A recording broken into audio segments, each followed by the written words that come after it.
বিশ্ব রাজনীতিতে শক্তির ভারসাম্য দ্রুত পাল্টে যাচ্ছে। যে যুক্তরাষ্ট্র একসময় নিজেকে অপ্রতিরোধ্য মনে করত, সেই আমেরিকান সামরিক বাহিনী এখন নিজেরাই স্বীকার করছে চীনের কাছে হারতে সময় লাগবে মাত্র ২০ মিনিট।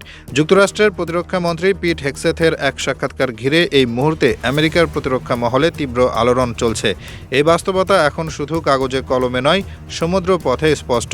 চীন তার সমুদ্র সীমান্ত জুড়ে এমন কিছু হাইপারসনিক ক্ষেপণাস্ত্র মোতায়েন করেছে যেগুলো রাডারে ধরা পড়ে না এবং কয়েক মিনিটে লক্ষ্যে আঘাত হানতে সক্ষম। একাধিক প্রতিবেদন বলছে চীনের পিপলস লিবারেশন আর্মি এখন এমন পর্যায়ের ক্ষেপণাস্ত্র তৈরি করেছে যা ১৫টি রণতরীকে একসঙ্গে ধ্বংস করতে সক্ষম। এ ধরনের আঘাতের পর পাল্টা জবাব দেওয়ার সময় পর্যন্ত পায় না শত্রুপক্ষ। এটাই চীনের সামরিক কৌশলের মূল স্তম্ভ হয়ে উঠেছে। প্রতিরক্ষামন্ত্রী হেগসেথ স্পষ্টভাবে জানিয়েছেন, চীনের DF-17 মডেলের হাইপারসনিক মিসাইল এখন শুধু শব্দের চেয়ে ৫ গুণ দ্রুত গতিতে ছুটছে না, এটি মাঝ আকাশে গতিপথ পরিবর্তন করে শত্রু প্রতিরক্ষা ব্যবস্থাকেও বিভ্রান্ত করতে পারে। এই মুহূর্তে যুক্তরাষ্ট্রের কোনো কার্যকর প্রতিরক্ষা ব্যবস্থা নেই যা এই ধরনের মিসাইলকে থামাতে পারে। অর্থাৎ যে কোনো সময় যদি চীন সামরিকভাবে আঘাত হানে, যুক্তরাষ্ট্রের রণতরীগুলো মুহূর্তের মধ্যেই ধ্বংস হয়ে যাবে। সম্প্রতি মার্কিন গোয়েন্দা সংস্থাগুলোর একাধিক রিপোর্ট প্রকাশ পেয়েছে, যেখানে বলা হচ্ছে তাইওয়ান ইস্যুতে চীন এখন পুরোপুরি প্রস্তুত।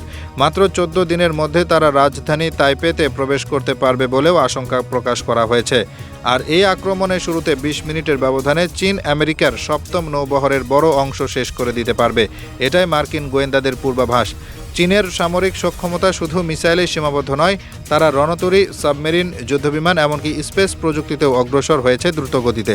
আর এর সবই হচ্ছে অত্যন্ত কম সময়ের মধ্যে, অত্যন্ত উচ্চ গুণগত মানে। পেন্টাগন আজ যে বিষয়টি মুখে বলছে না তা হলো, চীন এখন কৌশলগত দিক থেকে যুক্তরাষ্ট্রের চেয়ে বেশি তৎপর এবং সংগঠিত। তাদের অস্ত্র উৎপাদনের গতি, প্রযুক্তিগত অগ্রগতি ও যুদ্ধ পরিকল্পনা এতটাই কার্যকর যে তার সঙ্গে পাল্লা দিতে গিয়ে যুক্তরাষ্ট্রকে এখন পিছিয়ে পড়তে হচ্ছে। বিশ্লেষকদের মতে এই পরিবর্তনের বড় কারণ হচ্ছে আমেরিকার আমলাতান্ত্রিক জটিলতা ও অস্ত্র উৎপাদনের ধীর গতি। যেখানে চীন প্রতি মাসে নতুন অস্ত্র তৈরি করে, সেখানে যুক্তরাষ্ট্রের একটি অস্ত্র তৈরি করতে লাগে বছর। এই ব্যবধান কেবল সময়ের নয়, বরং কৌশলগত ব্যর্থতার ইঙ্গিতও দেয়। চীন তাদের সামরিক প্রস্তুতিকে কেবল প্রতিরক্ষা হিসেবে দেখে না, তারা এটিকে ভবিষ্যতের আধিপত্য প্রতিষ্ঠার হাতিয়ার হিসেবে ব্যবহার করছে। আর এই আধিপত্যের প্রথম লক্ষ্যভূমি হল দক্ষিণ চীন সাগর এবং ইন্দো প্যাসিফিক অঞ্চল। তাইওয়ান, দক্ষিণ কোরিয়া, জাপান এমনকি ফিলিপাইন সব দেশই এখন এক ধরনের শঙ্কার মধ্যে আছে, কারণ তারা জানে যুক্তরাষ্ট্রের প্রতিশ্রুতি যতই থাকুক, চীনের মিসাইল আঘাত শুরু হলে সেই প্রতিশ্রুতি রক্ষা করা কতটা বাস্তবসম্মত হবে তা নিয়েই বড় প্রশ্ন উঠছে। বর্তমানে চীন যে গতিতে তাদের হাইপারসনিক ও গ্লাইড মিসাইল প্রযুক্তি উন্নয়ন করছে তা দেখে স্পষ্ট বোঝা যাচ্ছে তারা একদম নির্বিচারে সামরিক আধিপত্য অর্জনের পথে হাঁটছে।